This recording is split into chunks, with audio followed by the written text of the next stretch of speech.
बीच क्यों आ रही है आप? कीर्ति, तुम शांत हो जाओ। तुम बेहोश हो रही थी तब रीत ने आके तुम्हें पकड़ा। नहीं राघव जी, आप गलत समझ रहे हैं, आप बहुत बोले हैं। और ये सब इनकी नई नई चालें हैं। आंटी जी इनके बारे में बिल्कुल सही कहती है। नहीं बेवकूफ हूं ना, जो इनके असली रंग आज तक देख ही नहीं पाई। आपको सच में शर्म नहीं आ रही है? आप अभी तक यहाँ पे बेशर्मों की तरह खड़ी है। प्लीज रीत जाइए यहाँ से। कीर्ति, ध्रुव, तो कुछ नहीं कहेगा।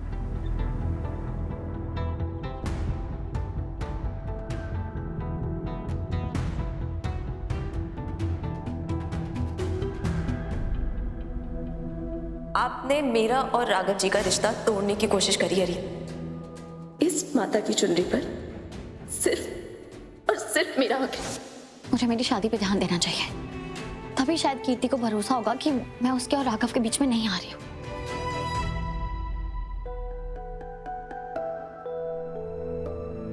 हेलो रोहित, कहाँ हो तुम? ठीक है, आ जाओ।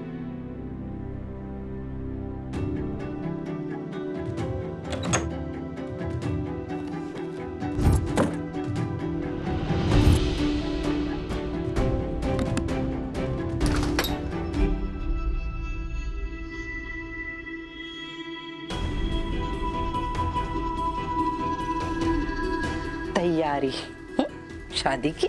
एक बात हमारी कान खोल के सुन लेना रीत, कीर्ति हमारे लिए बहुत ही कीमती है और उसको ना ये तुम्हारी तरह उल्टे सीधे खेल खेलने भी नहीं आते। अभी बाहर जो तुम उसकी शादी की रस्म को बर्बाद करके यहाँ आकर अपने शादी की तैयारियां जो कर रही हो ना, ये चाल हमारी बेटी से दूर ही रखना। कीर्ति के पापा जाने के बाद हमारी बच्ची के अलावा अब कोई नहीं बचा। मेरी बेटी की खुशियों के बीच में आने से पहले तुम्हें मुझसे टकराना होगा, समझी? क्या हो रहा है यहाँ पे? अरे कुछ नहीं, हम तो तुम्हारी होने वाली बीवी से कह रहे थे कि अपने काम पे ज्यादा ध्यान दो। वो क्या है ना, दूसरों के कामों में टांग अड़ाने से कभी कभी टांग कड़क टूट भी जाती है कि नहीं? हाँ बस इतना ही तो कहते हैं। चलो चलो शादी की तैयारी करो, हम भी जाते हैं, हमें भी बहुत तैयारी करनी है।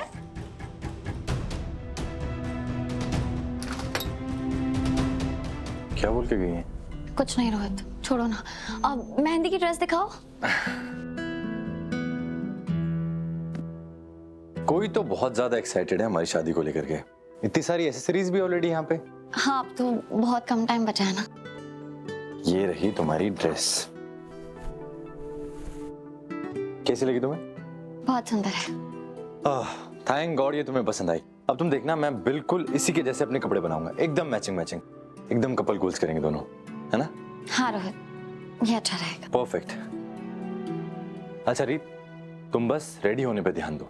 मेहंदी वालों को मैंने बुला लिया है, उनकी टीम बहुत जल्दी पहुंचने वाली है और डेकोरेशन वाले वो भी आने वाले हैं। सारी डेकोरेशन जल्दी से हो जाएगी। तुम बस एकदम सज सवर के सुंदर दिखो और बाकी सब मुझ पे छोड़ दो।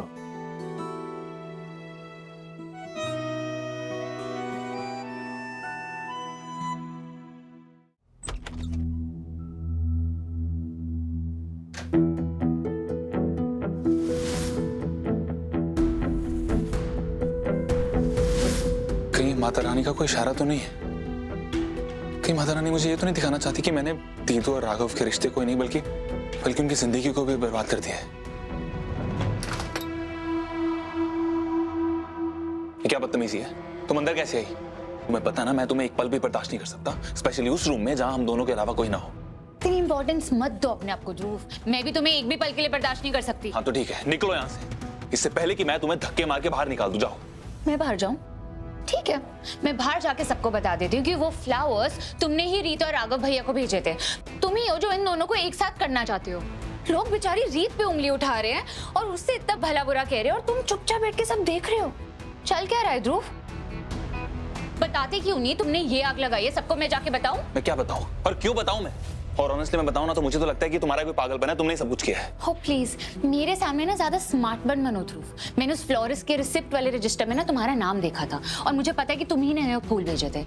तो ये झूठ बोलने का ना मेरे सामने कोई फायदा है नहीं। तो मुझे सच सच बताओ कि चल क्या रहा है। उन्नति, तुम्हारा से कोई लेना देना? ऑफ कोर्स लेना देना है ध्रुव, ये मेरी भैया की जिंदगी का सवाल है और सवाल है मेरी जिद का, जो है रीत को राघव भैया की जिंदगी से बाहर रखने का। तो तुम चाहो या ना चाहो, तुम्हारे इस सीक्रेट से ना मेरा लेना देना है। तो तुम मुझे बताओ, ऐसा कौन सा राज है रीत के बारे में जो तुम छुपा रहे हो? नहीं तो मैं खुद जाके रीत को बता दूंगी तुम कोई बहुत बड़ा राज छुपा रहे हो और उसी पे इल्जाम लगा रहे हो कि रीत राघव भैया की जिंदगी में वापस आना चाहती है। तो वे जो कुछ भी हो रहा है ना, सिर्फ और सिर्फ तुम्हारी वजह से हो रहा है।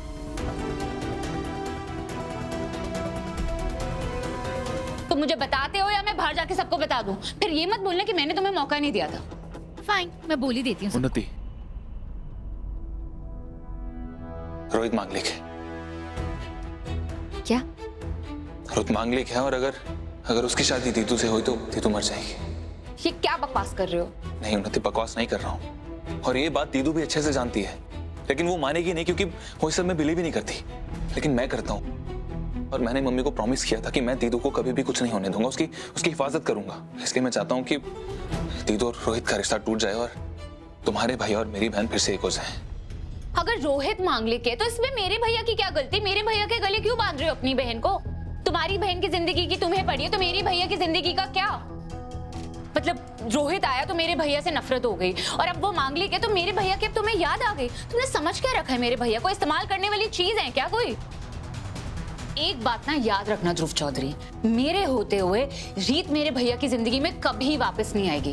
और मुझे तो लगा था कि तुम आजकल के एजुकेटेड स्मार्ट लड़के हो जो ये सब बकवास बातों में नहीं मानता, पर क्लियरली ना तुम्हारा मानना अलग है। तो एक सच ना तुम मुझसे भी सुन लो, अगर रोहित मांगलिक है ना, तुम्हारी दीदी है मनहूस, तो उसे मेरे भैया की जिंदगी से दूर रखो, पीछा छोड़ो, नहीं तो मुझसे बुरा ना कोई नहीं होगा ध्रुव चौधरी।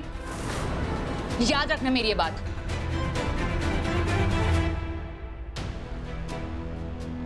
कितनी बेवकूफ लड़की है, जो बोलता हूँ वही मान लेती है।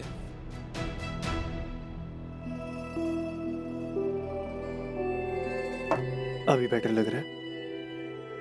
काफी बेटर है। आपने इतने अच्छे से ख्याल जो रखा है मेरा, थैंक यू। कीर्ति, मैं तो यही सोच के परेशान हो रहा हूँ कि तुम्हारी तबीयत खराब थी और मैंने ध्यान भी नहीं दिया।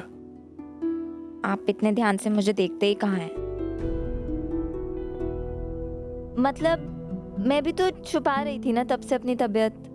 तो चलो ये बात तो मैं मान गया कि तुम एक्टर अच्छी हो, और इतनी अच्छी पत्नी भी बनूंगी, प्रॉमिस।